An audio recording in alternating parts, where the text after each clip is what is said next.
Now, for many, they're the stuff of nightmares. Bedbugs, the bloodsuckers, are found almost everywhere, and international tourism has ensured that. One country currently suffering from a bedbug outbreak is France. With the Paris Olympics less than a year away, authorities have declared war on the parasites. It's an itchy situation. Bedbugs are not only in beds, as their name suggests. Ici, là, là et là. In Paris, they are everywhere. In movie theatres, hospitals, and trains. I check my seat first. I tap on it to make sure there isn't a little something sticking out. I had to take the train this morning and it stressed me out because I wondered whether I would find some. So I felt hesitant. I know some are also in cinemas everywhere. I sat down like everyone else and rested my head, but then I got worried. I'm not traumatized, but I did think about it. Authorities say bedbugs invaded 1 in every 10 French households between 2017 and 2022. And just months away from the Olympics, the race is on to exterminate the blood-sucking pests. I'm asking Paris City Council to raise awareness on combating bedbugs as we approach the Olympic Games. How to prevent them and how to get rid of them when they show up. Bedbugs are just a few millimeters long. The insects usually nest in mattresses and come out at night to feed on human blood. Their bites can leave large rashes and cause intense itching. Sales of anti-bedbug products have jumped by 1/3 as Parisians try to free their city from these tiny monsters. Well, for more on this fun subject, let's bring in Jodie Green at the University of Nebraska. She's an urban entomologist. That means she studies insects that live in close proximity to humans. Dr. Green, before we talk science, may I be so bold and ask you, have you ever had the dubious pleasure of sharing your sleeping quarters with bedbugs? Actually, I have. Hotels, 3 different times, 3 different states while traveling. And it was pretty traumatic. I woke up one night and had bedbugs biting me on my face. Can you just tell us briefly, are bedbugs just annoying and causing these rashes, or are there any more serious health issues maybe? Well, there can be. Everybody reacts differently. We all have our own immune system. They have not been shown to cause diseases at this time, but there are definitely some public health impacts, including psychological, loss of sleep, skin reactions, and yeah, it's pretty traumatic. And there are a lot of issues whether or not there are diseases. Now, bedbugs are no longer confined to the bedroom in Paris. They're being found everywhere, even on the subway. Have you heard of similar scenarios before? Yeah, so here in the States, what my job is I answer calls from the public. And I'm in Nebraska, which isn't a huge state. We've got urban and rural communities here. And I talk about bedbugs at least once a day. And we've been finding them being reported in hospitals and schools, library, hospice houses, retirement communities, public transit. So that is not news to me. It's just kind of hitting the media now. So I guess where you are. So what can the city of Paris then do to rid its public spaces of the pest? And if it doesn't manage to do so before the Olympics, is there a risk that international travelers will bring the pest home to other countries? Yeah, well, so there's always a risk, and bedbugs are everywhere. So it is a global insect pest of humans, and they go wherever we go. So humans, actually, we're taking them places. So we are pretty much, assisting these hitchhiking insects that feed on blood in our luggage and on our outer clothing sometimes. And so it's really a problem in communities and a social issue, which there are homes and residences and apartments and families that have a bedbug problem. And we need to help everyone. So reducing the panic is very important by increasing educational programs and also resources on how to properly and safely remove and treat for bedbugs.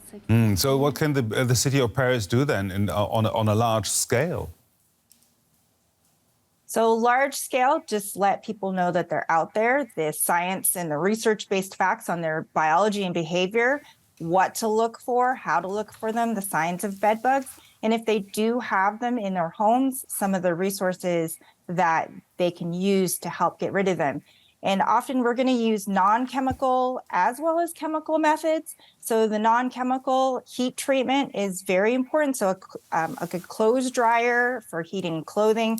And there's also places or things you can buy to heat up items that may be infested. So you don't have to use chemicals.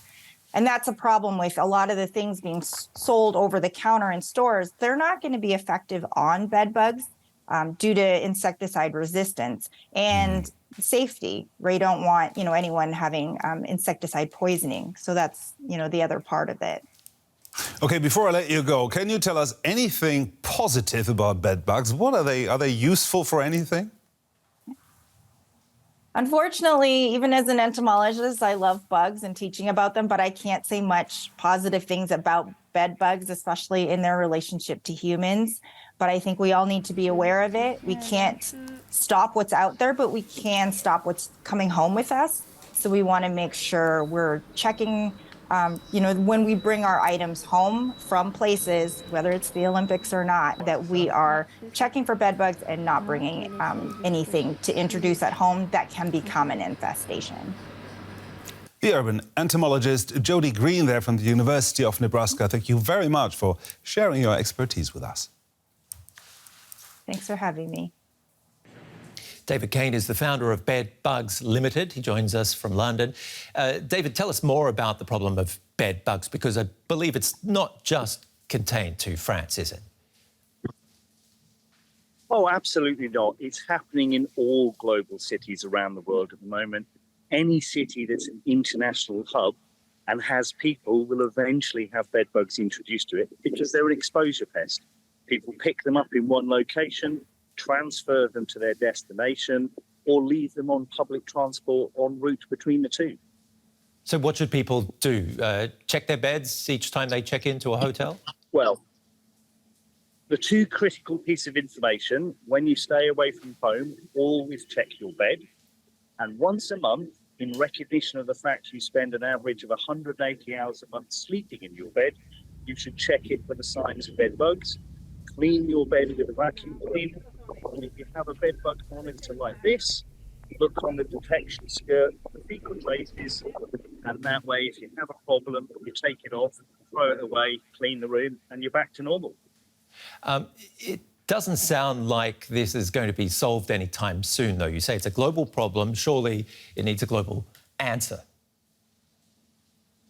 Oh, absolutely. We've been asking for public education about bed bugs since about 2007. And because that request has been ignored, the problem has continued to grow because people think that it's to do with dirt and hygiene. There's a shame associated with it. So people don't talk and communicate at the level that's required. We really do need to start teaching this to children at schools, because otherwise we're not going to get ahead of this problem and get control. What will solve the problem, though, globally? I mean, there are lots of different ideas when it comes to how to actually get rid of these parasites. Okay, so to solve the problem, you have to get ahead of the problem, which means getting everyone to focus on early detection and awareness.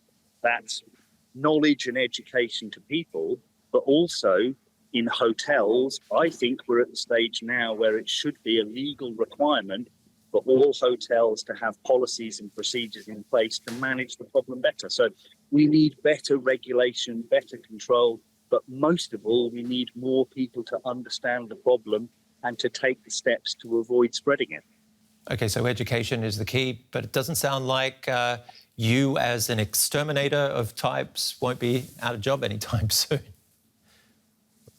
Oh, most definitely not. I mean, because I'm incredibly niche and specialise only in bedbugs, I get invited to look at problems all over the world. Later this week, I'm flying out to deal with a super yacht that's infected with bedbugs.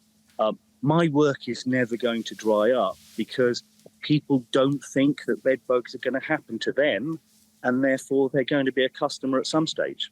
Wow, it's even affecting the super rich. David Kane from Bedbugs Limited, as the name suggests, limited to a very, singular problem, but also very global. Very unique. Very unique. David, thanks for your time. Thank you very much.